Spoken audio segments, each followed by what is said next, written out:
할렐루야. 1월 8일 수요일 신년특별 새벽기도 시작하겠습니다.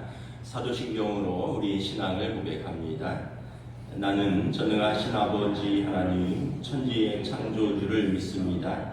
나는 그의 유일하신 아들 우리 주 예수 그리스도를 믿습니다.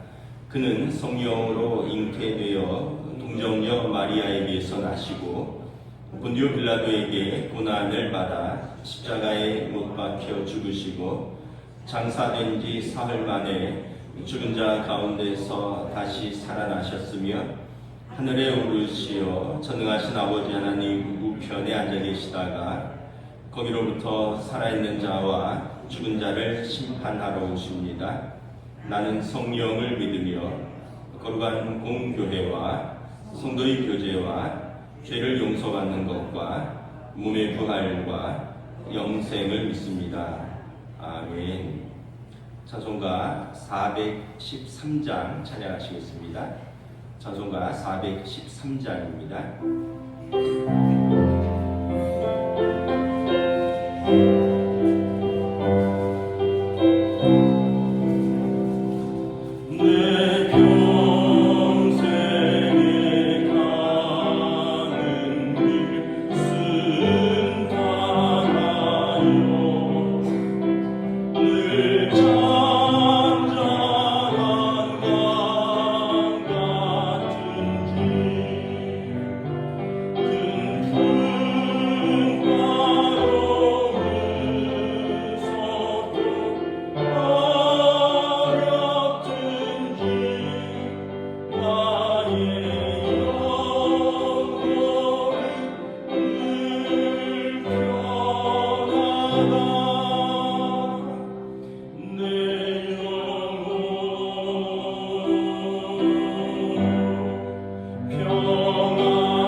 Oh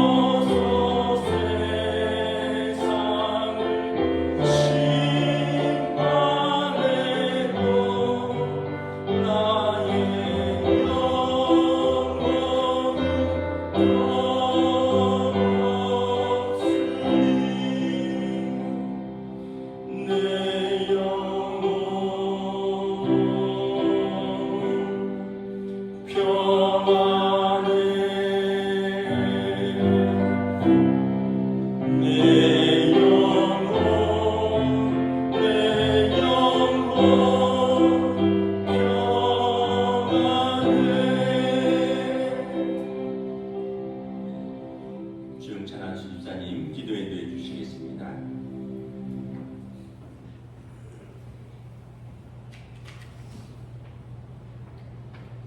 사랑과 은혜가 풍성하신 하나님 아버지, 2025년 새해를 맞아 신년 특별 새벽 기도회로 주님 앞에 나올 수 있게 하심에 감사드립니다. 저희를 주님의 자녀 삼아주시고 변함없는 사랑으로 인도하신 주님께 모든 영광과 찬양을 올려드립니다. 오늘 이 시간 주님께서 주신 말씀 사랑은 언제나 라는 주제를 깊이 묵상하며 고린도전서의 말씀을 통해 참된 사랑의 의미를 배울 수 있도록 저희 마음을 열어주시옵소서. 하나님 아버지, 저희 삶이 주님의 사랑으로 가득 채워지게 없어서 아무리 크고 놀라운 일을 행한다 해도 사랑이 없다면 아무 소용이 없음을 깨닫게 하시고 저희의 모든 관계와 행동 가운데 주님의 사랑이 흘러넘치게 하옵소서. 오래 참고 온유하며 시기하지 않고 자랑하거나 교만하지 않는 사랑으로 서로를 섬기게 하시고 진리 안에서 기뻐하며 모든 것을 믿고 소망하며 견디는 사랑으로 살아가게 하옵소서. 사랑의 하나님, 이 시간 저희가 새로운 다짐과 소망으로 한 해를 시작하오니 성령으로 충만케 하시고 주님의 뜻을 따라 살게 하옵소서. 특별히 고난과 아픔, 경제적 어려움 가운데 있는 성도들을 위로하여 주시고 그들의 마음에 평강과 소망을 부어주옵소서. 또한 서로를 격려하며 위로가 되는 교회가 되게 하시고 사랑 안에서 빛과 소금의 역할을 온전히 감당하는 동원교회가 되게 하옵소서. 이 시간 주님의 말씀을 전하실 박은성 목사님께 성령의 기름 부음을 허락하시고 전하시는 말씀이 우리의 심령을 깨우고 변화시키는 은혜의 통로가 되게 하옵소서. 매순간 사랑의 근원이신 주님을 기억하며 주님의 사랑으로 새롭게 변화된 삶을 살아가길 소망합니다. 이 모든 말씀 우리 주 예수 그리스도의 이름으로 기도드립니다. 아멘.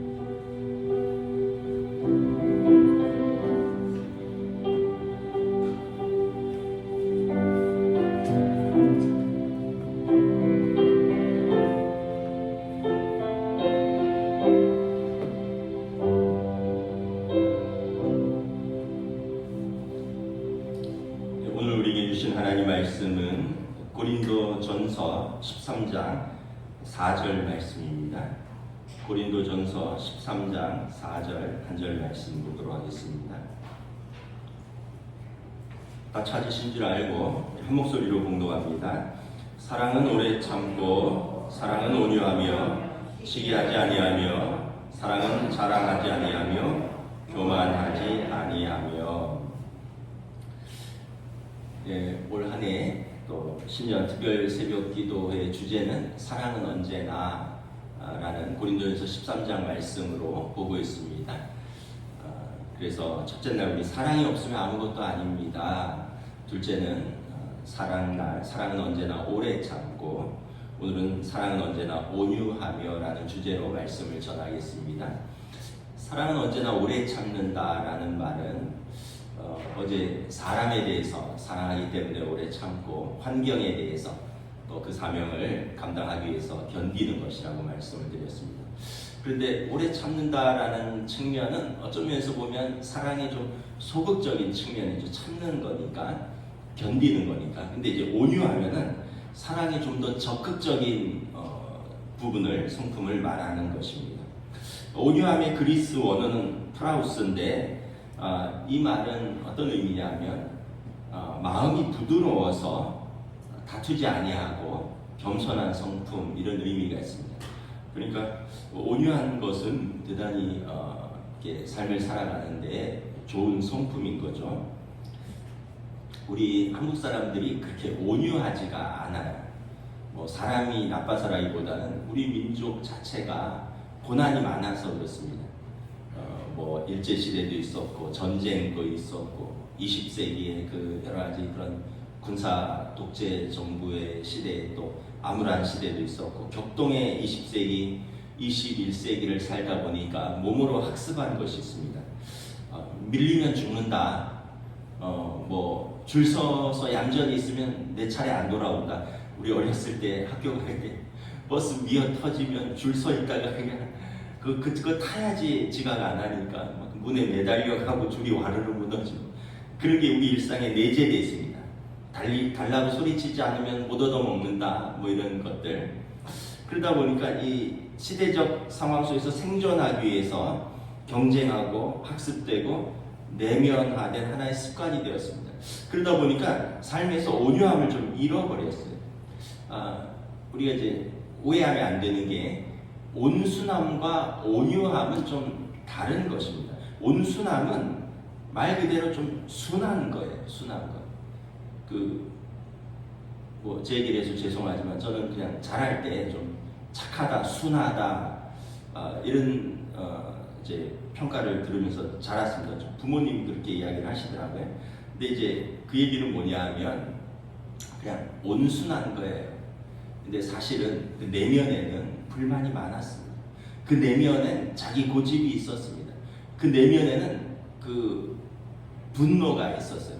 근데 겉으로 드러나는 것에 그냥 기질과 성품이 그냥 온순한 거지 그 내면은 부글부글했고요.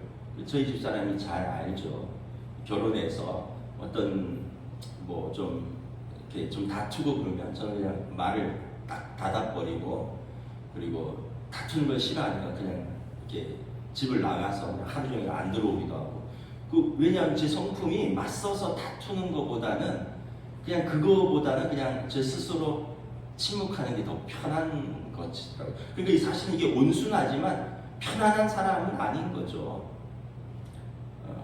여전히 자기 고집은 있고 그 안에 여전히 자기 분노가 가득 차 있는 것입니다.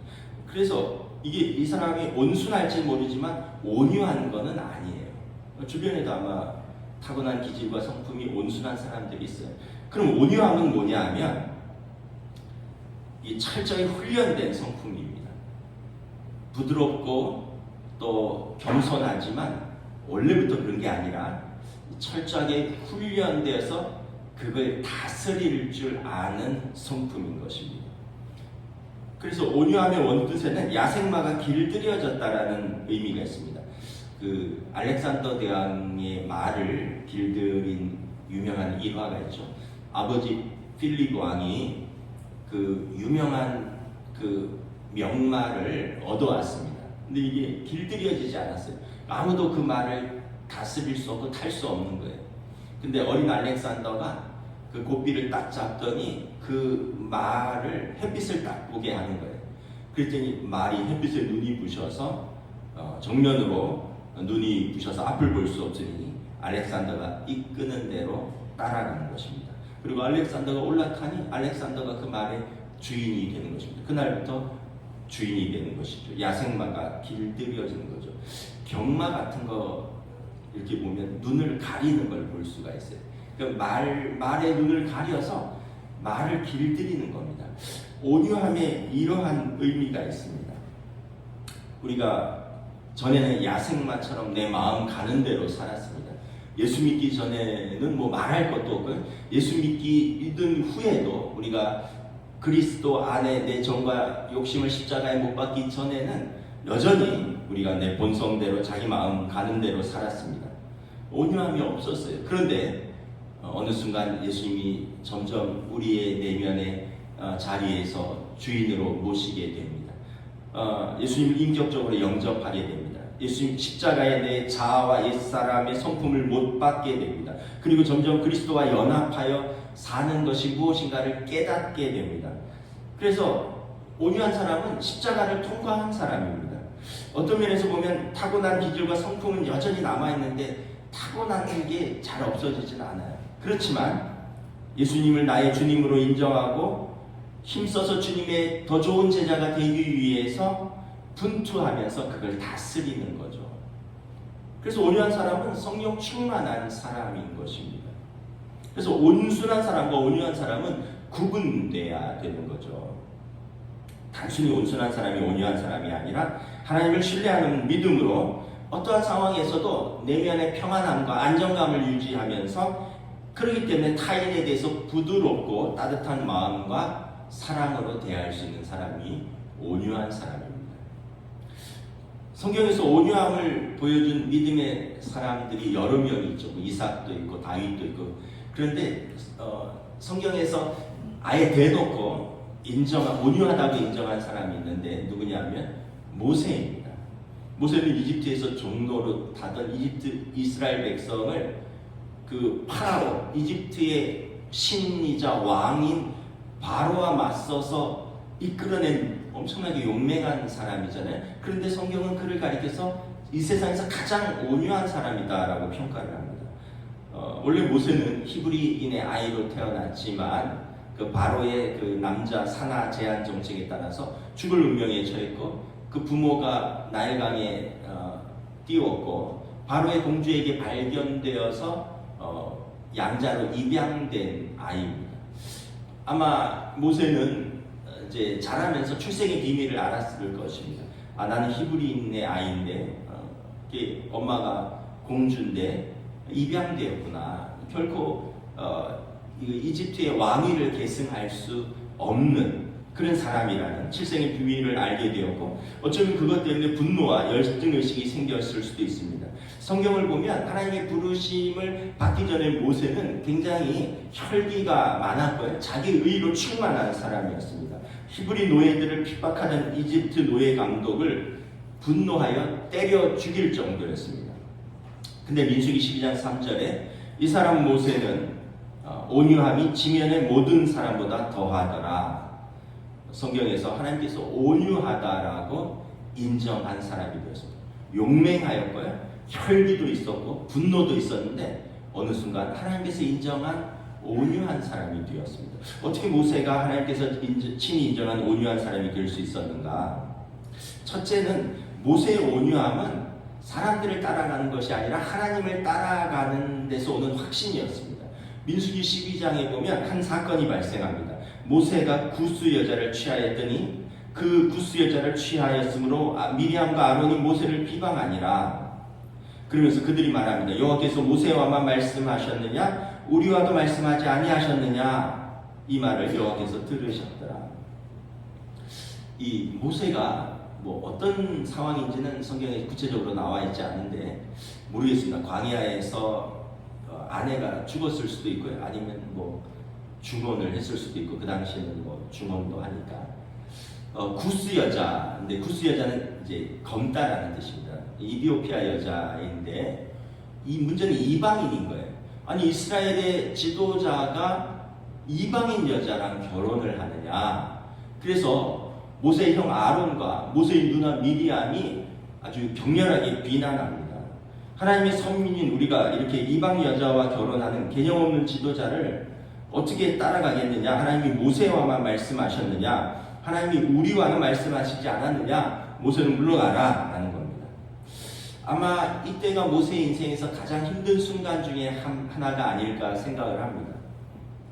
모세는 광야에서 이스라엘 백성을 이끌면서 수많은 위기를 경험했습니다. 이스라엘 백성들이 너무 불만과 원망을 많이 했습니다. 물이 없으면 물이 없다, 떡이 없으면 떡이 없다, 고기가 없으면 고기가 없다, 또 고기를 주면 이것만 먹느냐, 파와 마늘과 부추는 없느냐, 우리가 애굽의 고깃가마 곁에서 죽었으면 더 좋았을 걸, 왜 우리를 애굽에서 이끌어내서 이 광야에서 죽게 하느냐, 우리 무덤이 없어서 우리를 이 길거리에서 죽게 하느냐. 그래서 모세를 천만남에 비방하고 돌을 들어서 치려고 했습니다. 근데 모세는 이렇게 변덕이 죽을 듯 하는 사람들을 데리고 참고 또 참고 묵묵히 기도하면서 이끌어 갔습니다. 그런데 오늘은 가족 아니에요. 가족. 최측근 중에 측근이잖아요. 형 아론과 누나 미리암이 공개적으로 모세를 비난하는 것입니다. 근데 성경을 보면 모세는 미리암과 아론과 다투지 않습니다. 당신들이 내 형제들인데 도와줘도 시원찮을 판에 이렇게 대놓고 비난하면 당신들이 그러면 다른 백성들은 불만이 많은데 어떻게 내가 이끌고 가겠느냐. 뭐 이렇게 백성들하고도 모세와도 아론과 미리암과도 싸우지 않습니다. 모세의 영적 리더십의 핵심은 뭐냐면 내가 이끌고 가는 게 아니라 나는 하나님을 따라가고 그러한 나를 통해서 내 백성이 하나님을 따라간다는 거예요. 그러니까 모세의 리더십은 뭐냐 하면 내가 이끈다. 그러면 흠 많고 또 연약하고 부족한 내가 이끈다가 아니라 모세의 리더십은 리더십이 아니라 팔로우십입니다. 내가 하나님을 따라간다. 나는 하나님을 따라가고 그러한 나를 통해서 하나님께서 자기 백성을 이끄신다라는 거예요. 교회에서 봉사하고 헌신하는 사람들이 참 힘든 것 중에 하나는 뭐냐면 사람들의 오해를 받는 것입니다. 뭐 잘못한 것도 있겠지만 또 잘못하지 않았는데도 아무래도 사람들의 모임이다 보니까 영적 리더십을 맡은 사람이 어쩔 수 없이 감당해야 하는 불편한 진실은 뭐냐 하면 리더가 되면 비난당한다라는 것입니다. 뭐 저뿐만 아니라 뭐 우리 장로님들도 어떤 부분에서는 그런 부분을 감당해야 됩니다. 또 장로님들뿐만 아니라 그 각자 직분을 맡고 어떤 자리에 서서 이끌고 섬기는 분들은 다 그러한 부분들을 항상 좋은 소리만 듣는 것은 아닙니다. 각오하셔야 됩니다. 리더가 되면 비난당한다. 그런데 그때 무엇을 기억해야 되냐 하면 모세의 리더십을 기억하는 것입니다. 내가 이끄는 것이 아니라 나는 하나님을 따라간다. 나는 하나님을 따라가고 그러한 나를 통해서 하나님께서 자기 백성을 친히 이끄신다. 내가 이끌어간다라고 하면 그만둘 수밖에 없어요. 내가 이렇게 수고하는데, 내가 이렇게 얼마나 봉사하고 헌신하는데, 내가 얼마나 이렇게 노력하는데, 그런데 내 수고를 안 알아줘? 내가 이렇게 이끌어가는데 안 따라와줘? 그럼 그만두고 싶은 거죠. 그런데 그게 아니라 모세가 사람들의 도전과 조속으로 빗발치는 비난 속에서도 자신의 온유함을 지킬 수 있었던 이유는 뭐냐면 하나님을 항상 따라가는 삶을 살았기 때문에 그렇습니다. 사람들을 쫓는 것이 아니라 사람들의 마음과 인기를 얻기 위해서 노력한 것이 아니라 항상 하나님을 쫓는 삶을 살았다는 것입니다. 저와 여러분의 삶도 마찬가지입니다. 우리가 하는 일에 대해서 사람들의 인정을 구할 수 있습니다. 그것도 중요합니다. 사람들의 인정이 없으면 하면서 마음이 꺾여버려요. 그러나 사람들이 인정하지 않는다 할지라도 하나님께서 인정하신다면 그래도 그 소명의 자리를 끝까지 지킬 수 있는 온유함과 담대함이 생기는 것입니다. 모세가 영적으로 깨달은 것이 이것입니다. 사람을 만족시키려고 하면 그 안에 온유함을 갖추기 어렵다. 그 안에는 눈치만 있을 뿐이다. 저 사람이 나를 어떻게 볼까? 저 사람이 나를 오해하면 어떻게 하지? 저 사람이 왜 나를 화나게 할까? 의도가 뭘까? 그 사람들을 의식하고 사람들을 따라가면 항상 이러한 갈등밖에 남지 않습니다. 근데 모세의 온유함은 하나님을 따라가는 데서 나온 확신이었습니다. 그렇기 때문에 사람들의 불평과 원망도 있고 때로는 가장 측근들의 비난도 있지만 내 연약함을 내 하나님이 아시는데 나는 하나님을 따라갈 뿐이다. 하나님이 세우시면 쓰임받는 거고 하나님이 다른 사람을 쓰시면 또 하나님께서 그 사람을 통해서 자기 백성을 이끌어갈 것이고 나는 하나님을 따라갈 뿐이다. 여기에서 모세의 온유함이 나오는 것입니다. 여러분 저와 여러분에게 온유함이 있습니까? 아까 말했죠. 온유함은 온순함하고 다르다고요. 길들여지고 절제되고 훈련된 성품이라고 했습니다. 우리에게 이런 온유함이 있습니까? 이게 없다면 내가 끌고 가는 거예요. 근데 온유함이 있다면 내가 끌고 가는 게 아니라 하나님을 따라가는 것에 대한 확신이 있는 것입니다. 두 번째 모세의 온유함은 하나님의 부르심에 대한 확신입니다. 모세가 왜 이렇게 광야 생활 40년을 그 고생을 해야 됩니까? 모세가 하나님 앞에 막 이렇게 한탄합니다. 내가 나았습니까? 내가 왜 백성을 이끌고 내가 왜 이 고생을 해야 됩니까? 하나님 내가 나았습니까? 그럼에도 모세가 계속 깨닫는 것은 뭐냐 하면 하나님이 나를 부르셨다라는 것입니다. 여러분 우리 스스로에게 한번 물어보시기 바랍니다. 여러분 왜 신앙생활 하십니까? 왜 이 언동설 안에 이 새벽에 교회 나오십니까? 오늘부터 극강의 추위가 며칠간 지속된다 그러더라고요. 아마 주말까지 그럴 것 같아요. 오늘부터 내일 이렇게 토요일까지는 극강의 추위라 그럽니다. 좀 약간 걱정이 되는데 왜 이 추위에 여러분 이 새벽에 교회 나오십니까? 목사가 나오라서 그러나요? 여러분 나이 40이 넘으면 누가 말한다고 듣는지 않습니다. 다 자기 기준이 있어요. 뭐 나이 40, 50이 넘은 분들이 누가 하라고 합니까? 왜 그러는가요? 우리는 하나님이 부르셔서 이 자리에 있는 것입니다. 하나님이 부르셔서 하나님이 우리를 성도로 부르시고 하나님께서 우리를 하나님의 자녀로 부르시고 하나님께서 새해를 기도의 자리로 부르셨기 때문에 이 자리에 있는 것이죠. 우리가 이 자리에 있는 이유가 내가 하는 자리라고 하면 굉장히 힘들어요. 근데 하나님이 부르셔서 우리가 그 자리에 있다라고 생각한다면 깨닫게 되는 것이 나를 부르신 하나님에 대한 확신, 그렇기 때문에 하나님에 대한 신뢰, 그 부르심에 대한 확신으로 내면에 담대한 확신과 평안과 온유함이 생기는 것입니다. 옳은 일을 하는 사람들의 특징이 뭐냐 하면 화가 많다는 거예요. 사도 바울이 그랬잖아요. 내가 옳은 일을 하는데 옳지 않은 사람들이 너무 많은 거예요. 그리고 내가 옳은 일을 하는데 알아주지 않으니까 너무 화가 나는 거예요. 내가 옳은 일을 하는데, 내가 의로운 일을 하는데 감히 나를 반대해? 감히 나를 무시해? 감히 나를 안 따라와? 근데 모세는 거기에서 자유했어요. 스스로 옳은 일을 하려고 그가 스스로 리더가 된 사람이 아니었어요. 하나님이 출애굽기 3장에서 모세를 처음 부르셨을 때 모세는 극구 반대했습니다. 아닙니다 하나님, 나는 아니에요. 나는 입이 둔합니다. 나는 소심합니다. 내가 어떻게 바로 앞에 섭니까? 나는 말에 지혜가 없습니다. 오죽하셨으면 하나님께서 그럼 네 형 아론하고 같이 가라. 너 형 아론이 말 잘하지 않느냐? 그가 너를 대신해서 말할 것이다. 근데 사실 가보면 모세가 다 합니다. 아론이 뭘 했는지는 성경에 별로 안 나와 있어요. 아론은 대제사장이지만 바로 앞에서 모세가 다 합니다. 그러니까 하나님께서 부르셨고 하나님께서 능력을 부어주시는 거예요. 그러니까 모세가 내가 그 일을 하겠다라고 했으면 모세는 절대 바로 앞에 서지도 못했을 것이고 광야 40년 동안에 힘들면 냅다 던져버렸을 것입니다. 우리가 무슨 일을 하든지 내가 선택하면 나의 기준이 생깁니다. 내가 선택하면, 근데 내가 선택한 것이 아니라 하나님이 부르셨기 때문에 맡겨주셨다고 생각하면 이제 나의 기준이 아니라 하나님의 기준을 바라보는 것입니다. 그러니까 내가 선택해서 내 기준으로 이끌어 가려고 하면 너무 힘이 든 거예요. 근데 하나님이 부르셨고 하나님의 기준에 그냥 나는 따라간다라고 생각을 하면 그 안에서 오는 평안함과 온유함이 생겨요. 하나님의 일인데 하나님께서 알아서 하시겠지 뭐. 하나님이 부르셨으니까 하나님께서 책임지시겠지 뭐. 이런 담대함이 생기는 거예요. 모세가 그러한 사람입니다. 모세의 삶과 사역을 들여다보면 모세는 늘 하나님 어떻게 할까요? 하나님 이 백성 어떻게 이끌고 갈까요? 하나님 부르셨으니 하나님 책임지세요. 그랬더니 하나님께서 낮에는 내가 구름 기둥으로 밤에는 불 기둥으로 인도할게.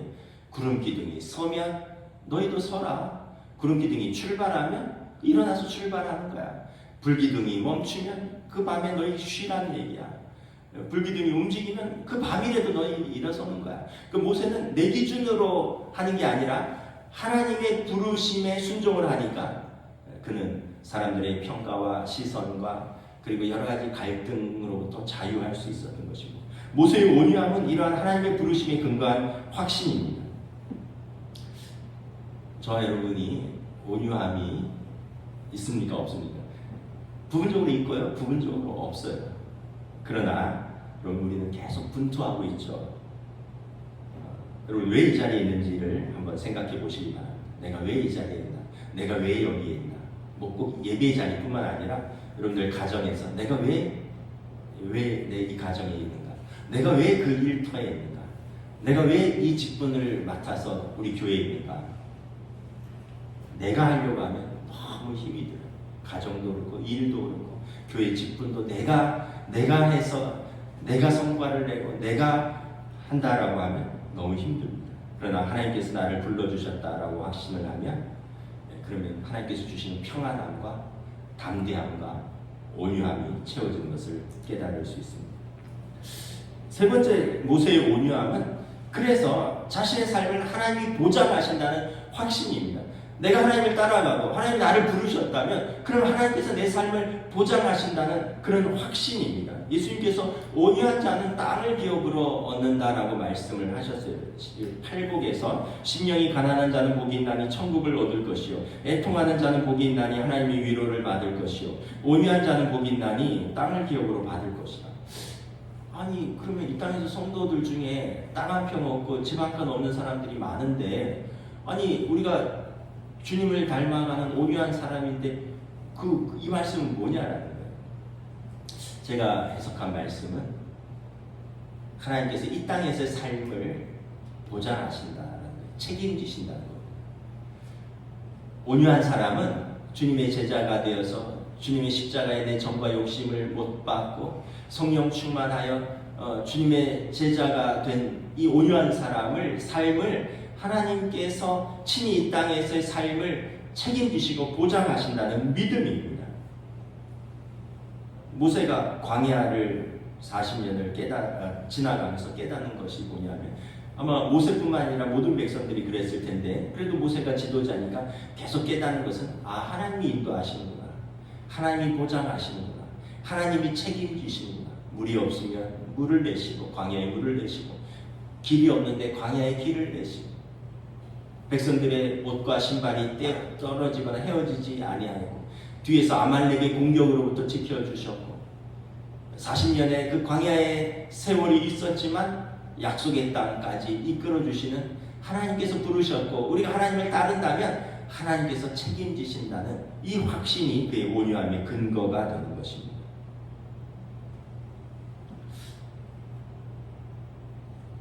그래서 여러분 우리가 하나님에 대한 믿음이 있어야 됩니다. 뭐 다른 사람과 비교할 것도 없고요. 다른 사람과 경쟁할 것도 없고요. 또 내가 행복해지기 위해서 다른 사람을 밟아야 할 이유도 없습니다. 하나님께서 보장해 주시는 하나님이 책임져 주시는 그 인생을 믿음으로 바라볼 때 우리 안에 담대함과 평안함과 온유함이 생기는 것입니다. 모세는 그의 지도자의 생에서 엄청난 도전에 직면할 때마다 그가 평안하고 온유할 수 있었던 그 이유는 하나님께서 책임지신다. 하나님께서 보장하신다. 그래서 모세는 문제가 있으면 하나님 앞에 엎드렸습니다. 금송아지를 섬길 때 백성이 난리칠 때 하나님 앞에 엎드렸어요. 하나님 저 백성을 멸하지 마십시오. 하나님의 언약 가운데 이끌어 주십시오. 하나님 나는 능력이 부족합니다. 그러나 하나님이 부르셨으니 하나님이 책임지시고 하나님이 이끄십시오. 내가 나왔습니까? 하나님이 나왔지 않았습니까? 내가 불렀습니까? 하나님이 부르시지 않았습니까? 내가 인도합니까? 하나님께서 친히 인도하지 않습니까? 하나님 그 백성을 책임져 주십시오. 이렇게 하나님께서 보장하시는 삶을 우리는 안식이라고 합니다. 우리가 주일날 교회에 오는 것은 단순히 교회에 오는 것이 아니라 안식으로 들어오는 것입니다.